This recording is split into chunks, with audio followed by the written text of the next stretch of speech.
this is ultimately, as one day, this is ultimately how, why merging into the Lord, or this concept that this Mayavada philosophy is very unsavory to the devotees.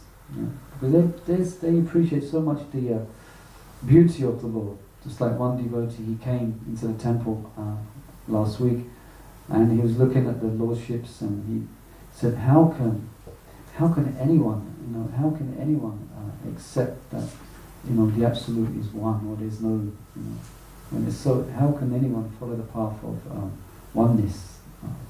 When he's just describing the beautiful form of the Lord. And Srila Rupa Goswami, he goes into great detail in the Nectar of Devotion, describes all about the personality of Krishna and his personal qualities. Yeah? The Lord has unlimited qualities. Yeah? There he mentions 64. Yeah? And he mentions how the Lord is, he goes into great detail, for instance, describe how the Lord is beautiful, how he's the essence of all beauty. Describe that all beauty is actually coming from him. Describes there's any goodness or any beauty in this world, it's actually coming from Lord Krishna. It's actually coming from the Lord. And the Lord is possessed of unlimited divine qualities. Yeah? And this is what the devotees are appreciating. Yeah? This is what devotees appreciate in their rendering of devotional service to the Lord. That is absorbed in the bliss of serving Krishna, relishing very much his beauty, his pastimes, and his leela, his pastimes. And Rupa Goswami goes into great detail, describing even he describes all the associates of the Lord and how they have their specific personalities. He describes all the different types of devotion, Sakya-ras, the relationship of Madhya Soda, Vatsalya, Madhurya. Describes all these relationships, describes all the cowherd boys and cowherd girls, and later describes all the details of their particular service to Krishna, all in great detail. And so this is ultimately the major difference. And this is what Sarvabhauma Bhattacharya, he's experiencing now the beauty of Lord Chaitanya Mahaprabhu, and the beauty of the Sankirtan movement. And now he's fully embraced the Sankirtan movement of Lord Chaitanya Mahaprabhu. Is there any questions or comments at this point? These things we raised? Yes? You mentioned that Mayavadis practice staunch austerities. Some do. To realise the duality, the duality. Yeah, Mayavadis practice staunch austerities to realise freedom from duality. Yeah. So I was wondering, in our stage of devotional service, sadhana bhakti, is it beneficial for us to do little austerities kind of like that? Some devotees do in 12 showers.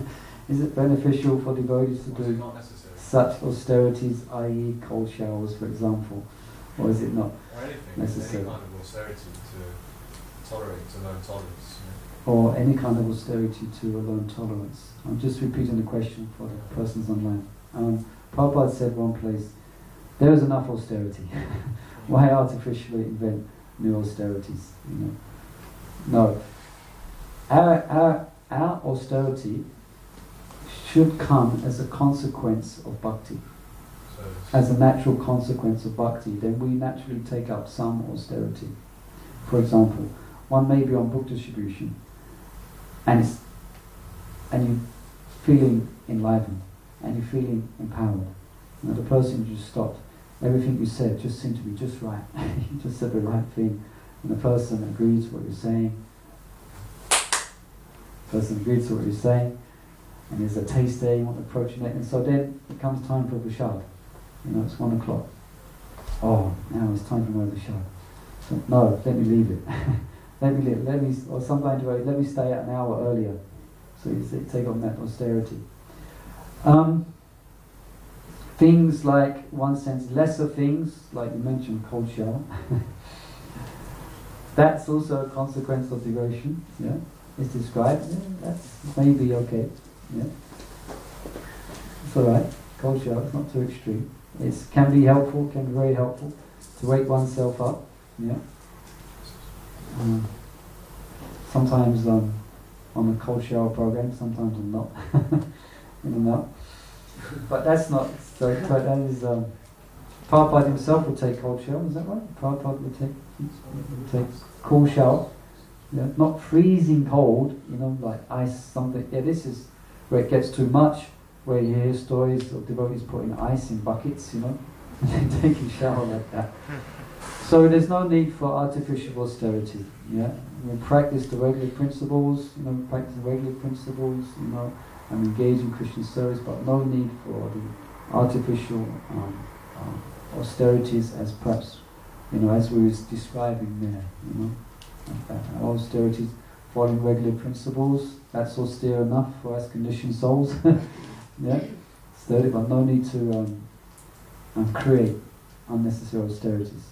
Yes? I just want to add yes, please. Not to this question of austerity, but to the whole discussion about impersonalism versus personalism. Specifically in regards to the implications of such philosophy in terms of social dealings, human interactions.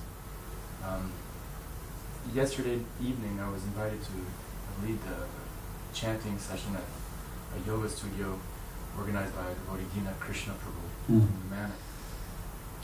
And it went very well. There were about 10 people, very favorable. But you could see there's leaning towards impersonal conclusions. And at the very end, as we were all about to leave, we were just kind of discussing small talk after the chanting, eating some prasad cupcakes and lemonade. One lady showed me an application on iPhone, which is made up by one of these big kirtan devotees, or kirtan walas, called Jayutal, and it's a puzzle of Lord Krishna taking taking butter from, or taking yogurt from the, that famous painting, and you have to kind of figure out where, on the screen you have to, it's a puzzle, so that you put it back, and here you go, you get the Krishna at the end. You manage to, it's like a digital puzzle. So while everyone was talking, I was interested in in doing it, and then I managed to do it in about 5 minutes. The thing with the program, and I'm getting somewhere here, just in case you're wondering what's going on here, I managed to, as soon as you complete the puzzle, that beautiful picture of Krishna disappears. Right. So I said out loud, what kind of program is this? You meditate on trying to get the form of Krishna, you get it, and then the program quits on you, and you don't have the picture left. And all of them, funny enough, one of them said, and then everyone else said, non-attachment. You can't be attached. So here's the misconception, right? Because everything is illusion, everything is one, then you can't be attached to anything. And the implications of that is that then there's no relationships whatsoever, because in any type of human relationship, any friendship, any conjugal, any parental, any relationship is all illusion. Ultimately, you're just all alone, and you can pretend to be nice and make friends on the mundane sphere, but ultimately your conclusion is that everything is illusion.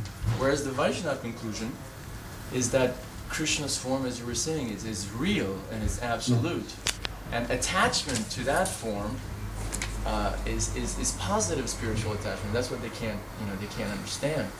So I told one of the men, I said, well, look, you just said non-attachment, but do you know the story of how when Krishna went to herd the cows and the calves with his friends, one of the cowherd maidens of Vrindavan, one of the gopis, complained to Brahma, the engineer of the universe, that what kind of physical bodies have you designed that when we blink, right, for that blink of an eye, it seems like 12 years or for eternity. You're useless, Brahma. You created such defective physical bodies. And I told him, and yet these gopis are considered by great scholars, by great teachers in the Vaishnava line to be the greatest yogis.